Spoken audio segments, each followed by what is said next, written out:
Okay, people, we're back. I forget what video this is. Probably one too many.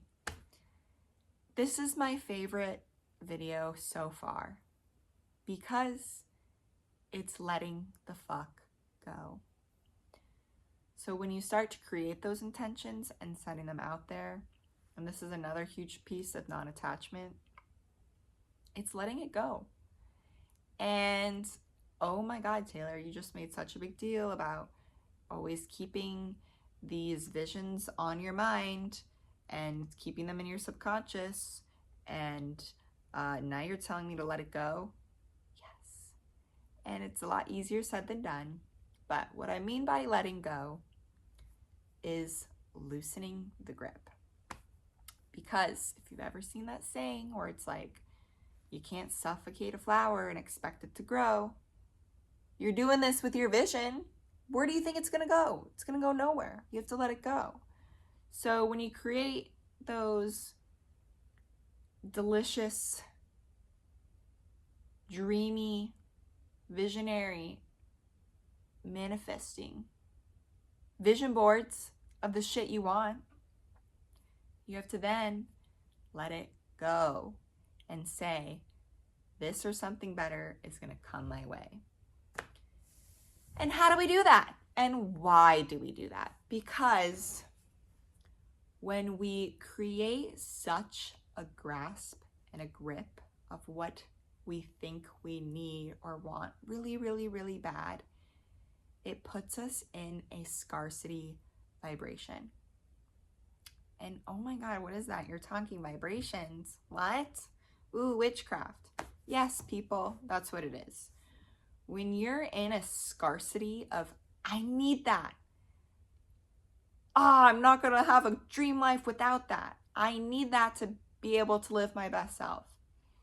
You're putting the words I need, those come into such a vibration of scarcity that you're not gonna be an attractor. Because to attract things you want, you have to put yourself in that vibration to attract it. All right? Let's start simple. A butterfly. Okay? Those motherfuckers, they don't talk. They telecommunicate through the little vibrations, through their little antennas. You ever hear a butterfly make sound? No, but those little things talk to each other just by the vibration they're sending out. We do that too. You ever want to learn? Go sit with an animal for a day. Animals are and should be our greatest teachers because they are purely living their lives off of intuition. You see a cat lay in the sun, it knows it needs sunlight. You see a dog with its legs spread open to the sun, it's tanning its genitals, which by the way is incredible for you. It's really good for you. They go inward, they intuitively know what to do just by listening to their instincts. Animals in the wild, you think they have owners to tell them what the fuck to do? No, a tiger just knows it needs to eat, so it chases little, I don't know, bunny rabbits. What do tigers eat? Antelope? Okay? They're so intuitive. We're not that far from them. We've always been intuitive, but we're programmed to not be intuitive because of control of the matrix. Not gonna get into that here, but do you see what I mean? It's becoming intuitive with yourself, setting off that vibration of what you want. And if that vibration you're setting off is scarcity, you're not gonna get that thing you want. So I already forgot the point of this video. Oh, it's letting go. Silly. I let go way too hard. I forgot what this video is about. It's becoming non-attached to the vision. So for example, I'm gonna get really, really deep right now. I made this manifesting sigil. I'll talk about sigils in another video. But I guess you could say I had this manifesting goal. Is I want to make music with someone I love. And in my head, it was Specifically, this was in 2020, by the way. It was specifically, I wanted to make music with like this boy, okay? And I wanted to fall in love and make music. And that's all I wanted. And so I set the intention, I want to make music with someone I love. In my head, I'm manifesting this specific boy. It wasn't manifesting, and I was getting so frustrated. So I went back to my intention, and I still was like, I'm here for this, but I'm like letting you go. I'm releasing all attachments to this, and I just want to make music with someone I love, period. A fucking month later, I go over to my brother's house, and this is before we were pretty tight. We're just becoming to become friends again. This is 2021. This was actually right after my ayahuasca experiences. Me and my brother start fucking around on the drums and guitar, and we started to create a song. And I go, holy shit, my manifestation came to fruition. Not only was it this, it was something better. I was making music with someone I love, and that was my family member. Oh my God, it was never, I wanted to make music with that specific boy, with someone that I love, and we're gonna start a dream band and go all over the world. It was, I just wanted to be in that state of making music with someone that I actually loved and appreciated, and that happened to me and my brother, and we still do that to this day, 2-3 years later.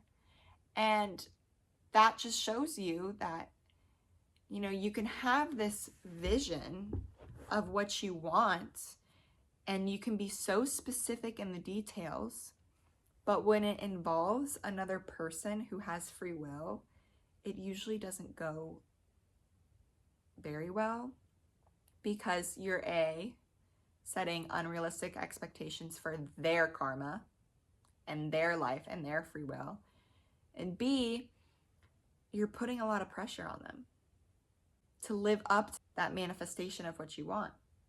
So when creating these manifestations, it's creating the feeling you want. You can have a vision. Creativity, daydreaming is great, but don't become attached to what it looks like or when it will happen or where it will happen, because that is putting a need to happen this way, and that need to happen this way comes from a scarcity mindset. Are you picking up what I'm putting down? So when I got into that feeling of, I just want to make music with someone that I love, I don't care what that looks like, where that looks like, it came so naturally. And it became something better, and it actually sustained through to this day, and we still fuck around and make fun music. So it's creating these intentions and then keeping them in your head, daydreaming about them, that's all great. But it's letting go of the when, the where, and the how. If you can let go of the how, that is your biggest motherfucking toolbox, I'm telling you. Because when I was manifesting my dreams out there, I thought I had to create these rigid steps of how I'm going to get there and be so logical. It never worked. It never fucking worked, because I was so gripping to this, it has to happen this way. And then once I released the reins and said, Faith, just take over. God, angel, spirit guides, take over. Everything I ever wanted started falling into my lap. And how do you let go? Okay, it's hard. It's really hard, because, and I'm still struggling with it to this day. I still struggled with these things, and I can preach them because I experience them on a daily basis. You know, I'm seeking out this one thing, and it's like, it's so hard because I want it so bad. I've waited so long for it, and I see it so clearly. I feel it in my heart, but I know I'm holding on way too hard of it. And I have these like grips that are gripping at my heart, because I want it, and I'm almost grieving it because I don't have it yet. And how I work on letting that go is I do a lot of dancing, intuitive movement, shaking, you know. If you have like a day where you write intentions and then you're like, I want to let these go, do some movement. Breath work's amazing. Physical actions to let go. Cord cutting rituals are incredible. I do a cord cutting every night, and in the morning I realign, do my little chakra meditation, and then I realign myself to the 4 directions and all that. And then at the end of the day, I cut the cords so I'm not attached to anyone or anything. And I have those routines set in stone in my life because they help me let go so I can then continue my manifesting process. What does letting go look like for you? I want you to look at that. Biggest things to take away from this video. Forget, let go, release the when, the how, and the where, because you will not be able to control magic. And if magic is what you want magic in your life, it will come if you have that intention set, but that non-attached grip to it. Okay? I really hope you liked this. I got a little deep and personal. And, but I love that about me. Okay? On to the next.